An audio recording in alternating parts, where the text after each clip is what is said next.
கிராமணி முன்னேற்ற சங்கத்தின் வருகை தந்திருக்கும் கிராமணி சமுதாயத்தும் அனைத்து மக்களுக்கும் இந்த பொன்னாளியில் வணக்கத்தையும் நன்றியையும் தெரிவித்துக் கொள்கின்றேன்.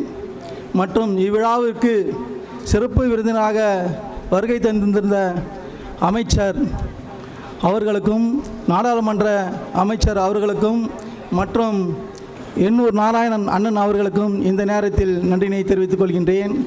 மற்றும் இந்த முதல் மாநில மாநாடு ஒரு 4 திட்டங்களை அறிவித்தார் தலைவர்.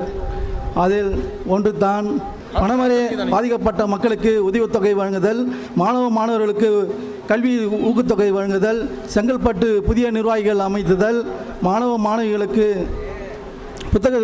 புத்தகம் வழங்குதல் போன்ற நிகழ்வுகளை இந்த மாநாட்டின் மூலம் ஏற்படுத்தியுள்ளார். மற்றும் இந்த கிராம சமுதாயத்தின் முன்னேற்றத்தின் தலைவனாக நமது KVS சரவணன் இந்த நேரத்தில் அவருக்கு நன்றியையும் பாராட்டு தெரிவித்துக் கொண்டு விடைபெறுகிறேன். நன்றி, வணக்கம். அடுத்தபடியாக